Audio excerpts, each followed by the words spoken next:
Black future.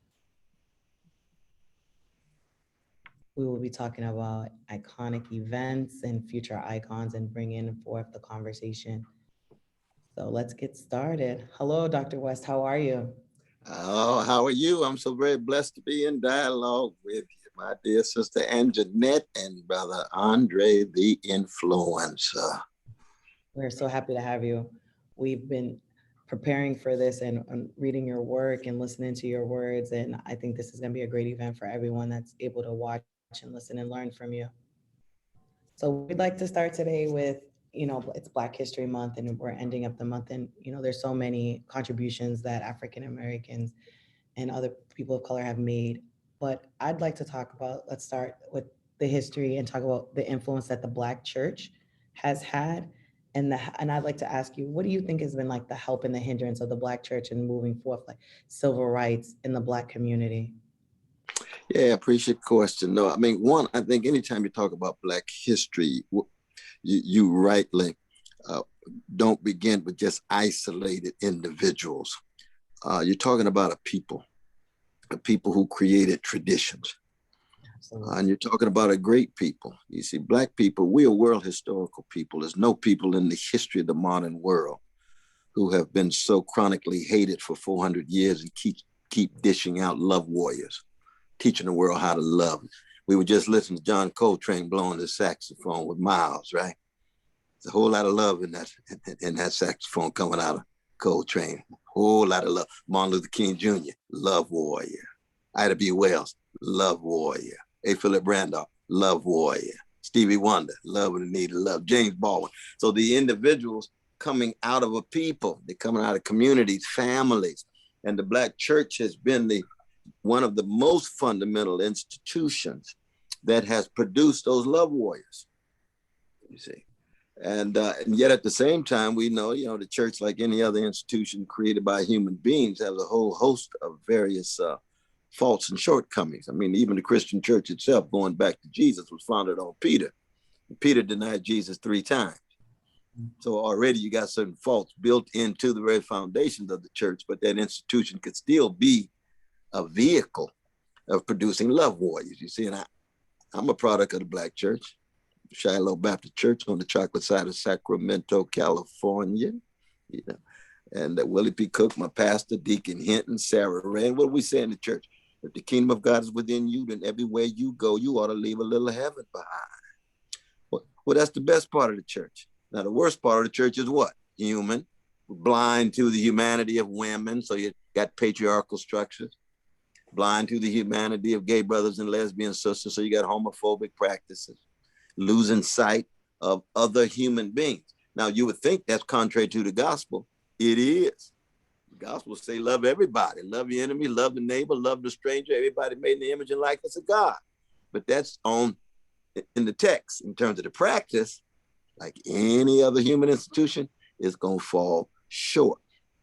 But in addition, my dear sister, what the Black church has been able to do is allow Black people at our best to look not just the hatred in the face, but trauma in the face, and decide to produce wounded healers rather than just wounded hurters. So that when you are wounded, when you scarred, you have a choice. You're going to scar others or you're going to heal others. Now, the best of the church produce healers. The worst of the church produce hurters. Same is true in terms of terror. We've been terrorized for 400 years. Still getting terrorized today. What's the best of the Black church? Produce freedom fighters. Here come Frederick Douglass. Here come Harriet Tubman. Oh, Lord. Now, these are some serious examples of moral and spiritual greatness. Absolutely. You see what I mean? So you got love warriors, wounded healers, and courageous freedom fighters. Absolutely. I grew up in the Black church myself, right there in Brockton, Massachusetts. Oh, you know what I'm talking about. Yeah, and it's such a place, a safe place of community within the Black area and just the Black home. We were in church 4, 5, 6 days a week, and it truly made me the woman that I am today. And absolutely. Now, which denomination were you? It was a non-denominational Christian church. Oh, non-denominational. Okay. Yeah, you see, I'm Holy Ghost Baptist. So We went to a Baptist church when I was real young, but then as we got older, that church closed down and we went to another one. no, I hear you. I hear you. The fire and brimstone is definitely embedded into my DNA. Ooh, no, but we want the love. We want the fire love up in that. That's the crucial thing. Absolutely. I think that's one of the great things. You spoke of wounded healers, and that spoke to me on so many levels, because we've seen it throughout history and even in our own short parts of life, the power that Black people have to love one another and to love other people to continue on even through the hurt. So to see a community come together in a place, in a building, that means so much, is just really profound for me. Andre, So you had really great questions for Dr. West. I do. Listen, like just like the audience, I'm just enjoying the conversation and being able to learn. But my next question is, it goes to, what are the major obstacles that Black people face today when it comes to progression of obtaining wealth and maintaining that wealth in our community? Because the biggest issue, I've seen the statistic talks about, you'll see wealth in other communities last years on end, when in our community it lasts maybe 6 hours or 6 weeks. How do we maintain that wealth in our community to keep our community going forward? Well, we have always needed more self-love and self-respect, more self-trust and self-assurance. And the way you get that is you got to make sure that the white supremacy that's trying to get inside of you is pushed out, because we do suffer from internalized racism. If we look at ourselves through the lens of white supremacy, then we're going to think we're less beautiful. We're going to think we're less intelligent. We're going to think we're less moral. Those are the lies that white supremacy has told the world, including Black people, you see. So that we have to start with ourselves in terms of pushing out those lies so that we can create bonds of unity and bonds of solidarity and bonds of encouragement. You see, we need to encourage each other. We need to empower each other. Then we have to trust each other in order to create and sustain our institutions.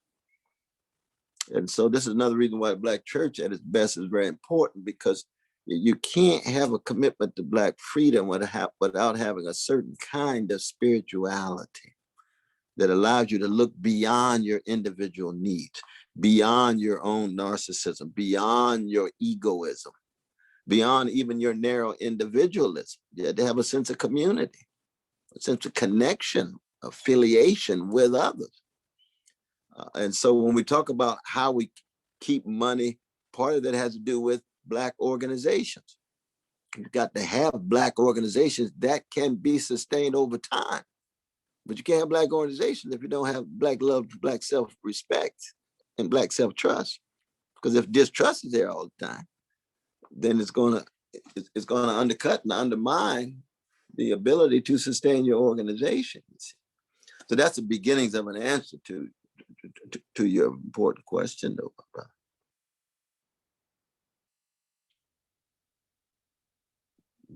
Yeah, that was so well said, because you realize that even in my generation, I'm only 21, but I even see in our own community, oftentimes it's like we'll go up to each other like, hey, my product's $100, and like, you charge $100, well, you'll pay this person, their community, $200. I'm not even charging the same amount. It's always kind of, let me get a discount. Can I get a discount? Can I get a discount? We don't really even respect each other's kind of value and of our own product. Like, how do you expect us to move forward? You know, respect my product that I'm giving to you, or you'll pay someone else X amount of dollars, 10 times more than what I'm charging you. And my quality comes from a place of love and, you know, comfort, where I'm trying to respect you as that person. Right, absolutely. Absolutely. No, it's real. And part of it has to do with trying to convince folk of the sheer and crucial value of what you are offering, what you have to give, or even what you have to sell. See, certain things in the Black community, you don't have to worry about it. You know, when it comes to Black music, should Kendrick Lamar, he could charge double. People gonna buy him anyway. How come? Because the brother got something to offer. You see what I mean? He's speaking to something that connects deep in the, he's not the only one, we can go J. Cole and all the other, but those who are viewed as having great value. Now, what's the difference of great value? Speaking of my life, speaking of my situation, telling the truth, giving yourself and using your gifts to give to me. And that's why I always use Black musicians, because see, Black music has been the fundamental precondition for Black sanity and dignity. And so when it comes to that, you don't have to worry about not a Black church. Also, of course, so much Black church is Black music anyway. Let's just be honest about it. You know, so you can have the ushers walking in musically, and the deacon who's speaking musically, and the sister who's praying musically, and the brother who's preaching musically, and then the choir gets up and sings some music, yes. And the brother on the organ, you know, and it's oftentimes just a gay brother, but not all the time. But you got all of our whole community, all of us in there, you see, and we have a value. We know something valuable is taking place. And when something is valuable taking place, what does that mean? See, in the capitalist society, it means we're willing to give money. Oh, pass that offering around. We don't mind giving something because we're receiving something of great value.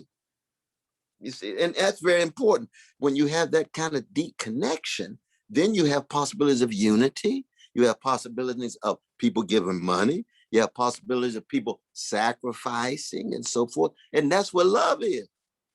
It's like your mama asking for some money. Shoot, you give her 3 times as much because you know you can't pay the love that she provided for you. So you have some links. So that love connection, those love hooks, those love links have been the very thing that kept our hated people like us to going. And once you run out of that love, then everything's manipulation. Everything's transaction. See, and that's the crisis right now. And your generation is a great generation because you are a generation who have been less loved than most of the generations before. Because I'm old school, and I can tell you, I was loved, you know, 3 times, 5 times more than I ever deserved. From mom, dad, church, coaches, and so forth. Too many young people these days, especially precious young Black people, they haven't been loved the way they deserve.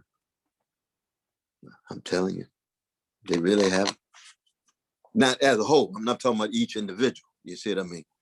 But as a whole, they haven't been embraced. They haven't been touched. They haven't been empowered the way in which they should. And even the music doesn't love them as much as the music that I had. So y'all ain't got no Curtis Mayfield. Y'all ain't got no Aretha. I mean, Beyonce love y'all, but she doing her thing, you know. But I'm talking about the ones who just give everything at the love level. That's Aretha and Curtis Mayfield, John Coltrane. Oh, Lord have mercy. James Brown, 4.5-hour concerts, non-stop. And he would end every concert. I'm an extension of you. You're an extension of me. Anybody come here to hear a song you didn't play? You didn't play Soul Power. He said, hit it, Bootsy. We're going to play this song after 4.5 hours. How come? We came to serve the people. We came to love the people. This ain't no narrow bodily stimulation. Everybody looking at me like spectacle. I came here to give my soul. I'm a soul man. I'm soul brother number 1. That's love. That's Malcolm. That's Mark. You hitting that's us. Fatty Lou Hamer. That's Ella Baker. You see, that's that love. Dr. West, you hit on so many points right now that I'm racing to keep up with you. But you said it's become transactional. Do you feel like there's 2 things I want to ask. So the music you said is different, like, and this generation isn't loved on the way. I'm older than most students. I'm a non-traditional student. I'm coming back for a second career. I feel the same way. Like, I feel like I had support from, you know, people that were related to me, not related to me. I had church I could go to. I had, you know, all my aunts and uncles, you know, so what I didn't learn from my mom, I learned from my aunt, or maybe my grandmother, or maybe an older cousin, or coaches. And just, I can think of all the women, all the beautiful Black women that, you know, from usher board and school, you know, having Black teachers.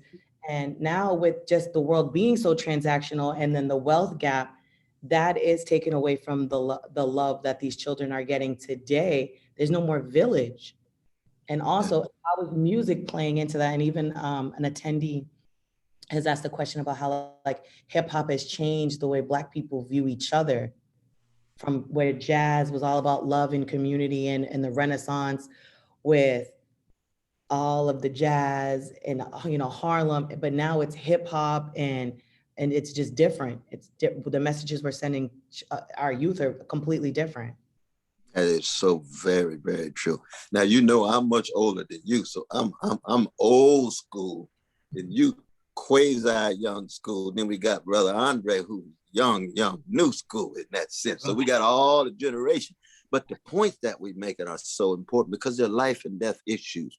Yeah. Everybody needs love. Everybody needs touch. Everybody needs encouragement. Everybody needs empowerment. You see, and when you think of love, see, justice is what love looks like in public, and tenderness is what love feels like in private. And so when James Baldwin said Malcolm X was the most tender, gentle man I ever met, see, most white America don't understand that. They just see hatred, indignation, rage. No, but he loved Black people. Yeah. And he had a tenderness in his love. He was just tough against white supremacy, you see. Mm-hmm. So that when Otis Redding sings, try a little tenderness, right? Or when Babyface sings about a Roni, it's tender Roni. Those are not just songs, you see.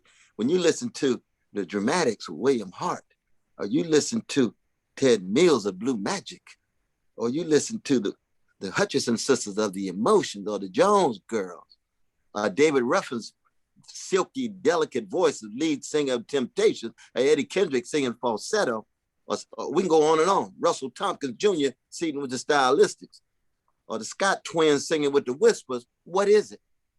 They have a tenderness. There's a sweetness.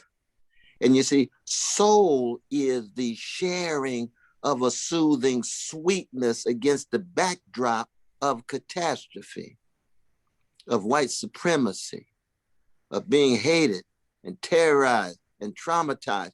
And for a people who are dealing with those evils, they must be loved and embraced, not just at the level of justice, because that's love in the public sphere, but in the private sphere, in terms of tenderness. So when you look at the shift between 1970s and 80s, Marvin Gaye, what's going on? Mother, mother, hey, this is tender, this is soulful, this is sweet, but it's tough, it's truth-telling. But a lot of hip-hop, not too much tenderness. As much as I love the hip-hop folk, because I just love Black folk, we just need to be critical of each other. It's not a lot of tenderness. Now, it's not just the Black people. It's the people who run the recording industry. And that's not Black people. And people need to know that. They want to make big money off of Black people. So that the great August Wilson, who's one of our great playwrights, he used to say that music is like the spiritual fist of Black people. And if the music gets dumbed down and ain't got no tenderness, and it's about violence and manipulating, subordinating women or whatever it is, right? Then your fists get weak. You can't fight. Or you end up turning more on each other than turning on the powers that be.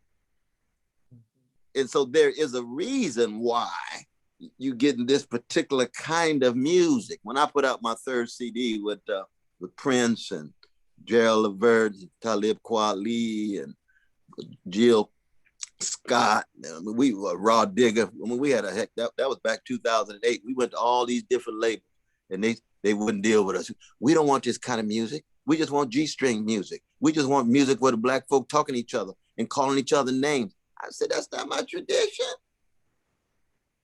No. We come out of Curtis Mayfield. This is People Get Ready. We come out of Gil Scott-Heron. We come out of Nina Simone, Mississippi. God damn. There's love in that song. And Nina Simone, y'all know what I'm talking about. That's the tradition we got to keep alive. And they are keeping alive. There's the number, I mean, Erykah Badu, we got giants who are still around.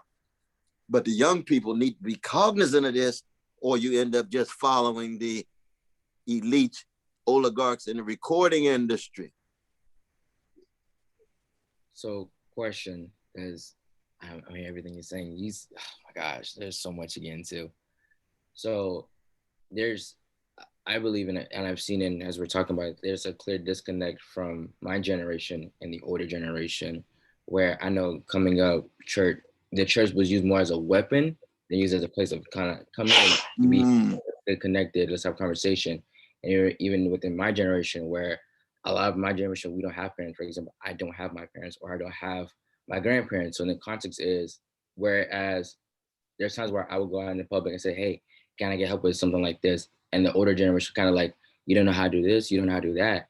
So there's kind of now, it's like, instead of being embraced with love from the older generation, it seems like there's kind of like, you and your generation don't know what you guys are doing. You don't know how to respect your people. So my question has become is, do we rekindle that relationship with the older generation, or do we just move forward from it and try to, create new love going forward? Because there is a disconnect with the music. Like, as you mentioned, I remember I love, oh my gosh, Boyz II Men, 112. I love me some old Michael Jackson. I love like all these old heads that we have from the past. And it's only 20, 30 years.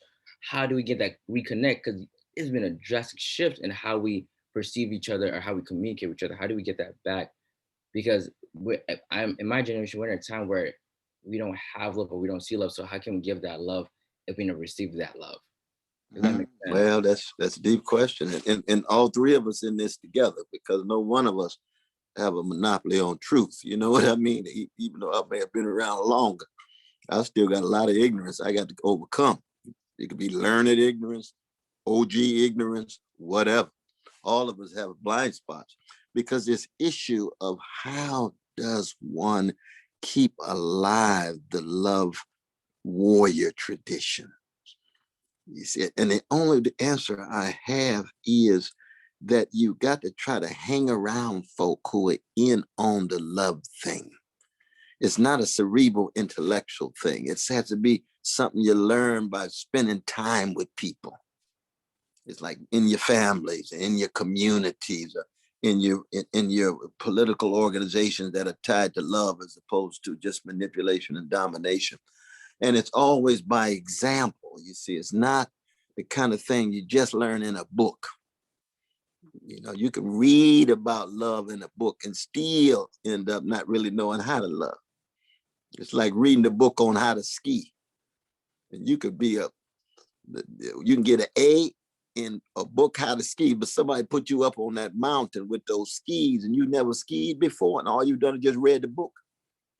You got a challenge. You got to learn how to ski. You got to do it. You got to just do it over and over. Like teaching your young child how to ride a bike. You can't just sit there and read the book. No, get on the bike. Now you're gonna fall, honey. That's all right. I'm right here with you. But just reading the book on how to ride the bike, that's not gonna be enough. And so it is with love, especially in the younger generation. They got to just engage in it. And engaging in it means you might have to take a risk, or you might have to cut against the grain, right? Or you might have to look foolish. Well, how come Brother Andre and Sister Anjanette, they so kind to people and they so loving to people. Something wrong with them? They want something. They got some kind of ulterior motive, because I'm not used to people like that. Hey, no, I am a love warrior. I read about Martin Luther King Jr. He was a love warrior, but I am a love warrior. I'm not just reading a book about a love warrior. I'm one too. Oh, interesting. Now, of course, within the Christian context, that's following Jesus. Now, folk who follow Jesus, many times end up on the cross. So we won't get into that right now. But that's the kind of love that's real. Jesus went into that temple. What did he do with the temple? He ran out the money changers. That temple was the biggest edifice east of Rome. They had 500 troops on one side. They had bankers on the inside. They had a lot of miseducators in there. And that's very important for colleges and universities. If you got teachers and professors who are not in the love business, really care for the students, no matter what color, really concerned for the students, no matter what color. That's the love train within the context of education. You see, love truth. One of discourse, and the condition of truth is what? To allow suffering to speak. Everybody suffers, and especially in the biblical context, the least of these, the ones catching most hell, the ones coming out of the prisons, the ones coming out of the hoods, the ones coming out of the barrios, the ones coming out of the reservation, the ones whose humanity usually overlooked, the ones who everybody gives up on. Oh no, the great educators bringing everybody in, and that's what the anthem of Black people is what? Lift every voice.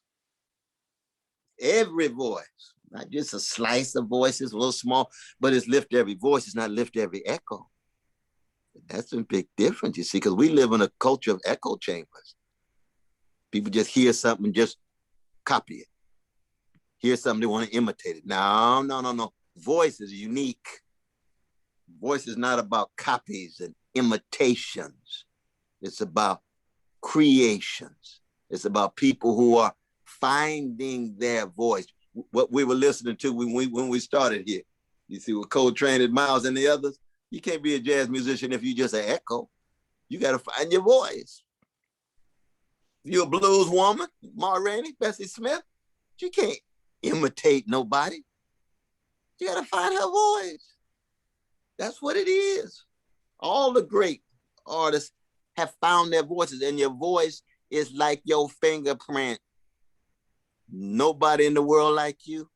Nobody got your voice. Even if you got to have an identical twin, still got a little different fingerprint, little different voice. That's the singularity of persons as part of the species. And Black folk, when we say lift every voice, that's part of the cultural and spiritual genius of saying each voice is precious, each person precious, no matter what color, no matter what gender. But you start on the chocolate side of town. That's very important, because in a white supremacist society, you get Black folk who love everybody but Black people. I love themselves. Absolutely. And quoting you back to you, you said echo chambers. In this current climate of social media and cancel culture, how derivative is this indecisive to Black people right now, where every time something happens, it's plastered all over social media. And then we have the flip side of the coin with the social media justice warriors that are just tweeting things, but not doing anything really to move forward the culture. How derivative is this to Black people? Well, I think it's damaging Black people, it's damaging to the culture as a whole. And it has two aspects. One is it reinforces being a spectator rather than a participant. So you got to sit back, hit your little letters on the thing, and think you're really doing something. Conversation is important, but you also got to connect with people. You have relationships. Or when it's time to hit the streets, you got to hit the streets. And sometimes some of us got to go to jail. And sometimes some of us have to die. You got to participate. You can't talk about love and be a spectator. Love is about participation. It's about vulnerability. It's about intimacy. But that's one aspect. The other aspect of it is that there's a sense that you feel as if you are highly informed if you've only heard from your echo chamber, rather than open to a variety of voices from different contexts. And that's a major challenge these days, given the polarization that we have on social media and the polarization in where people live, the polarization of how people are socialized, polarization of different kinds of relations that we have. It allows you to sit in your ignorance and feel vindicated. Ooh, that's eloquent. Say that again for everybody. It allows you to sit in your ignorance and feel vindicated. Absolutely. I always say I want a friend that tells me the truth. And the truth is always unsettling. Yeah, it usually hurts. That's right. You start to tell the truth. Somebody, tell the truth about me. Do you really want to hear the truth about you? I got some good stuff, but I got some critical stuff too. Tell the truth about America. Well, we want to hear a pretty picture. No, the indigenous people's story is not pretty. They're great people. Black people's story is not pretty. It's great people. Working class people, no matter what color, their story is not pretty. Women, their story is not pretty against patriarchy. Gay brothers, lesbian sisters, non-binary, their story is not pretty. But there's preciousness in their story, even if it's not pretty. And that's the truth. Now, of course, for us, part of one way of talking about it is, you see, we produce funk masters, you see. George Clinton and Betty Davis and Bootsy and James Brown. And what is it about funk? Funk means you're not going to fake the funk. You're not going to deodorize the funk and sanitize the funk and make things pretty. That's mainstream America. America just wants to be innocent and deodorized. But Black people at our best, we want to keep it funky. And when you keep it funky, you tell the truth and all of its sides. And when you keep it funky, you willing to love. When you fall in love with somebody and you ain't keeping it funky, you ain't gonna be in love for too long. Because you got to open up. You got to embrace. You got to deal with truth when it's good and when it's negative in order to keep things going. And that's a great message, not just to this country. That's one of the great messages of a great Black people's tradition to the whole world. Yeah. That's why Black culture has played such a fundamental role, not just in shaping the country, but in shaping the whole world, because everybody's life has some funk in it. I don't care how much money you got. I don't care how big your mansion is. You got some funk in your life, some pain. When you go to your mama's funeral with all the money you got, you're going to still have to wrestle with some pain. When your best friend betrays you, I don't care how much status you have to deal with some pain. And that's the blues. And the blues confronts suffering, confronts the pain, and transforms it into struggle for perseverance, for fortitude, for endurance. You see. Okay, so does that make sense to you all? Does that make sense? Absolutely. No, absolutely. Pain is part of the process. You know, it reminds me of the idea of diamonds. I believe Black people are like diamonds in the context of when you first find a diamond, it's covered in dirt, it's under rock, it's under these things where you need pressure to bring out that diamond. And oftentimes we're best revealed through pressure. I mean, what most of our biggest gains have come through times of pressure, times of struggle. You know, so I think it's very interesting. That's a beautiful example, brother. Beautiful example of what I'm talking about. But I think Kanye made a song on diamonds at one point, didn't he? You all remember that song? I actually don't listen to Kanye. No, he got a genius. He's just highly confused. Yeah, he did have a song about diamonds. Yes. Oh, he had a critique of imperialism in that song. Mm-hmm. Yeah, he got because even people who are confused and doing some crazy things, you know, you can still learn from them now. You know that now. You can always learn from folk, right? But if there's other voices you're listening to, I understand them. But no, I think Rihanna did a song on diamonds too. I'm just trying to think of some of the voices that come to terms both with that powerful example you gave, and then of course the role of diamonds within the colonization of Africa, and the critiques of the Europeans went in looking for resources and extracting resources out of the land that was not theirs, and the exploitation of the African peoples with indifference and so forth. Mm-hmm.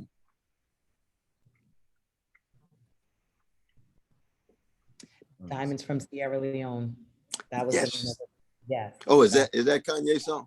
And that might have been too old, for Brother Andre. Though. You remember what year that was? Say again. Do I remember? Yeah, because I think Brother Andre, you may have been too young when that song came out. I was born 99. You born 99? Yeah. Now, you were just a little young brother running around in short pants, Sounds about right. That's all right. Okay. So kind of continue on the conversation. I have two questions, but I ask this question. I'm giving Anjanette a chance to ask the question is, in an interview that I've seen, you talked about, and I want to make sure I'm clear with this. It was the idea of icons, where we need a movement to create an icon. And my question is like, what makes an icon? And the examples in your time, what are examples in your time that were icons, and what examples in our time that are icons, and also what creates an icon?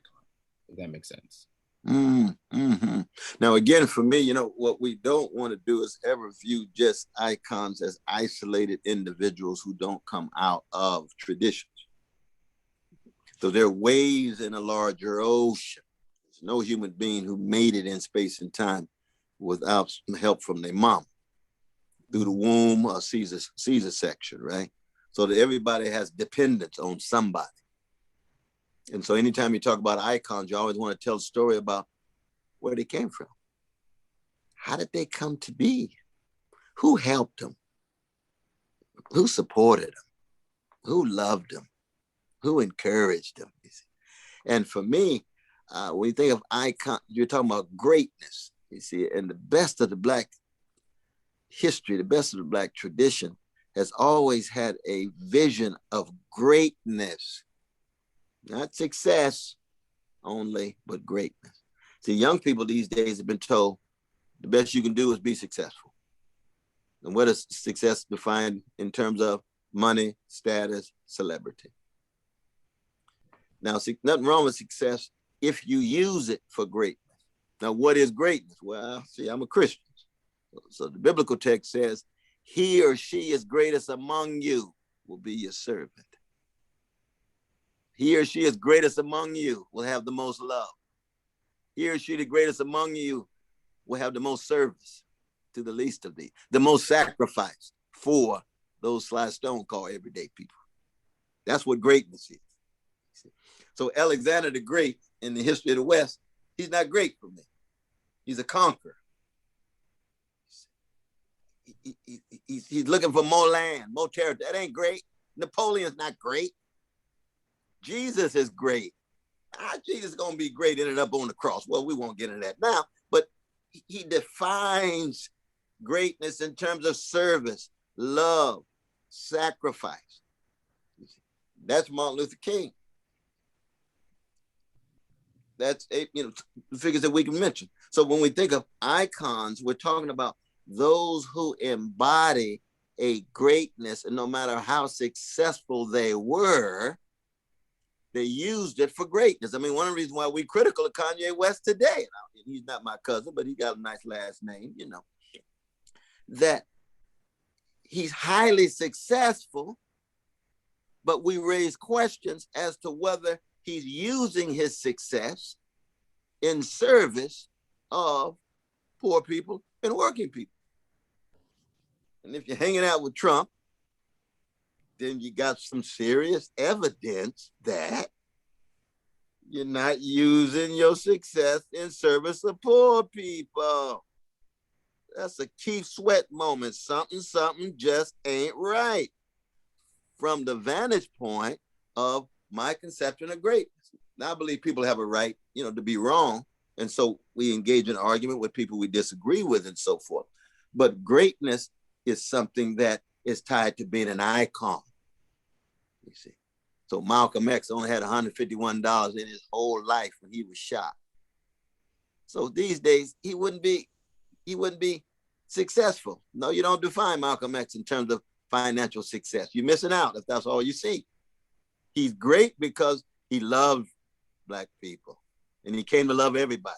There was a while in which he didn't love white folk. I think he was wrong as a Christian. But as he grew and developed, he did end up loving everybody in terms of their humanity, but he would never, ever put up with devilish behavior, especially white supremacists, especially predatory capitalists, devilish behavior. And he knew that every human being had the capacity to do that. So in that sense, we talk about an icon, greatness, you're always looking to greatness. Looking to greatness.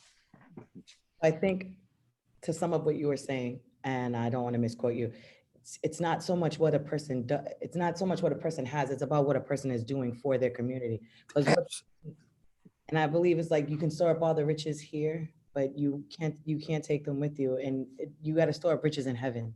So I feel like sometimes in the Black community, we tend to look at those who have less as a product of their own fault. They don't want to work. We have these comments that we always say, oh, they don't want to work, they don't want to do nothing. And we don't really understand like the contextualize of imperialism and capitalism has done to put them where they are and how it's keeping them there. Absolutely. A little bit of forgiveness within ourselves, within the Black community, just of how these cycles are built and set up to keep impoverished people impoverished. Absolutely. The major obstacles and impediments that are put up, past and present. Past and present. You got 244 years of white supremacist slavery, the most barbaric and monstrous form of social life in the modern world you can imagine. Then after that, you got another 100 years of neo-slavery. I mean, y'all down in Florida, right? I mean, Florida was just Jim Crow just a number of decades ago, right? And it was apartheid. I mean, this is barbarism. It's amazing that Black people even survived. And I tell you, spiritually and morally, it's even a greater achievement. And what we did was, when the Klan came at us with their vicious hatred, our love warriors decided not to create a Black version of the Klan. If we had created a Black version of the Klan rather than create a Martin Luther King Jr., there'd been a civil war in the nation every generation. Absolutely. Every generation, there'd been a civil war, you see. What do you say to people that say the Black Panther Party is the Black version of the KKK? I tell them to get off the crack pipe and understand their history. The Black Panther Party was founded as a party of self-defense because the police was shooting down Black brothers and sisters and getting away with no accountability then and now. And that there's no history whatsoever of the Black Panther Party ever lynching a white brother or sister, shooting and killing a white brother and sister. All they're doing is defending Black people against the police coming at us.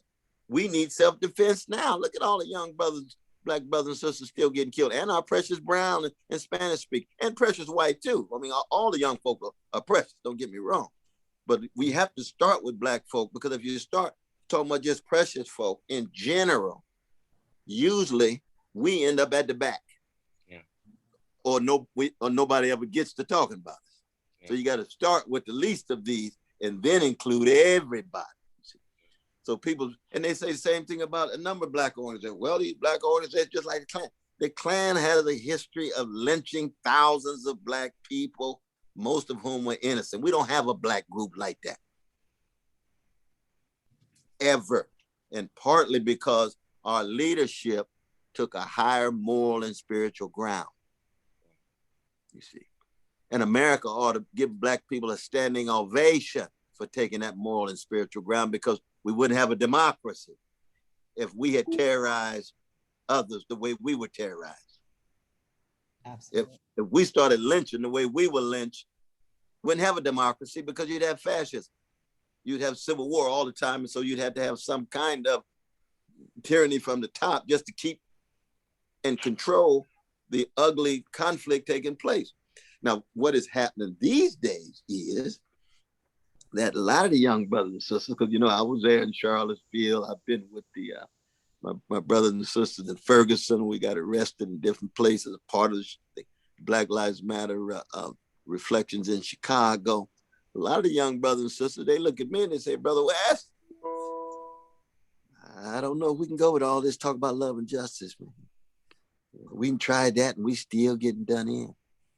See, I think we got to come up with some different language and different strategies.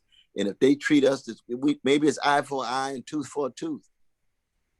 You see, I hear that more and more, because the young folk thinking, well, you know, this is not working too well. And I said, well, eye for eye means everybody end up blind. Tooth for a tooth means everybody end up toothless. And they say, well, we're the ones getting our teeth knocked in. We the ones getting our eyes put out. And see, that's a battle. That's a spiritual and intellectual battle that's taking place, not just in the Black community, but in the hearts and minds of individual Black people. It's a tough one. It's a tough one because we've been suffering for so long. Think about it. Got Black presidents, everybody start fake dancing and getting all excited and so forth. Then you end up with a Black Lives Movement under Black president, Black attorney general, and Black Homeland Security cabinet. Because all that Black power at the top still doesn't translate to protecting our Black people on the ground in the streets. Yeah. So we got to do something. We got to make accountability real. We're not talking about demonizing the police. No, we're talking about making anybody, including the police, accountable for their actions. That's what we're talking about. And it seems to be so difficult. And so the Black Panther Party raised that issue in 1966, Oakland, my side of the country, California, right? Sunshine Land. Here we are, 2021, same issue. Yeah. This summer, magnificent demonstrations of young people, different colors, beautiful and so forth, but the same issue over again. So question to that statement, as the last question is, as young people, how do we keep the change going forward? Because you mentioned this is something that's been over again. Right? I know as young people we can say, oh, okay, this happened. You guys did this in the 60s, you guys did this in the 50s. We're protesting, we're marching, but the same thing is happening. How do we create change to go forward? And how do we, in the context, do we continue to keep the peace? Like, what should our approach be to what is happening now? Because we're coming from a time just last year in the midst of a pandemic, we're just taking more minorities. We're dealing with George Floyd, we're dealing with Ahmaud Arbery, we're dealing with Breonna Taylor. In a span of just 3 months, how as African Americans, how do we continue to go forward from that for the change that we want without, going for eye for eye, for a tooth for a tooth? If that makes sense. Oh, it makes a whole lot of sense because in many ways, though, brother, that's the fundamental question. How do you keep alive the best of a tradition of a people who have over and over again saved America? In the Civil War, 200,000 Black soldiers came in to break the back of the Confederacy Army. 1960s, things were about to completely spill over if it wasn't for Fannie Lou Hamer, Martin Luther King Jr. gearing us in a direction toward love and justice. In the recent last few years, last few months, you got Trump. He about to take America off a cliff in a neo-fascist way. And who came in? Black voters, especially Black women voters. You see, 58% of white brothers voted for Trump. 53% of white sisters voted for Trump. After what we saw, they still voted for Trump. 1 out of 3 of our precious Latinos voted for Trump. 1 out of 3 of Jews voted for Trump. 28% of queers voted for Trump. 97% of Black sisters voted against Trump. 82% of Black brothers voted against him. We had 18% of Black brothers voted for Trump. We got to have a dialogue on them, but we won't get into that right now. You see, so that if it wasn't for Black folk again coming to the rescue, the whole democracy would go under.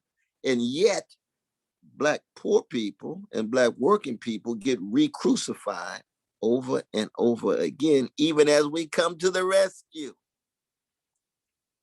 And that is the tension that I'm talking about. When folk, the young Black brothers and sisters come to me and say, Brother West, we ain't gonna get re-crucified again. We come to the rescue of this country over and over again. We ain't gonna get re-crucified. I said, well, what you gonna do? We said, we're not sure, but we got to try something else. We got to try something else. And my response is, well, you got to keep the love and the justice in it, because no movement can ever use rationalizations of just power. There has to be some morality and spirituality in every movement for it to have the kind of quality that I think it ought to have. And so you can imagine, we between a rock and a hard place here. But individual Black people have to choose integrity, honesty, decency, sensitivity, and generosity toward others, beginning with Black people and then spilling over. Because we only got one life to live. You teach your children that. You teach and treat other people like that, no matter who they are. You got one life to live, but then you always have to be part of some kind of movement. You can't do it all by yourself. So I love the organization you all have here at Valencia, you see. The students coming together, Black students, brown students, white students, indigenous students, and so forth in their own respective context, but still having solidarity in the end with one another. That to me is it's the best we can do as human beings, though, to tell you the truth. Okay. So I do want to be mindful of time. Mr. Brother West, I cannot thank you enough for this first session. This is just the first session. We're going to the second session. There'll be more Q&A. Just truthfully, I thank you for your time. Thank you for speaking with us. So then stay tuned for our second session. That'll be more of a Q&A section. We'll be listening to your questions, presenting to you, asking for your opinion, asking for your perspective. Just cannot thank you enough. On the list, students, are links and websites to Dr. West's information. We can find his website, which is at cornelwest.com. His books, Living a Fire, my apologies, Black Prophetic Fire, Living and Loving Out Loud. His social media is at Cornel West. Facebook is at Dr. Cornel West. And it's also his podcast, which is a Tightrope. The podcast is amazing. I've listened to it. Go check it out. It is absolutely amazing. Please stay tuned for our next half of our session. Dr. West, is there anything you want to say to wrap up this session? Ms. Anjanette, is there anything else you want to wrap up? I want to say that I have been so deeply blessed to be in conversation with you, Brother Andre, the influencer, St. Louis, and my dear sister Anjanette. Absolutely. Thank you. No, it's been wonderful. I also want some students to say thank you in the chat to all Dr. Cornel West, all of his stuff, all of his books, all of his podcasts, all of his materials, his things, and it's all free for Valencia students. So check in the link and it will bring you right to our library where we have all of his material. So we will see you in the next session. Bye, guys. Thank you.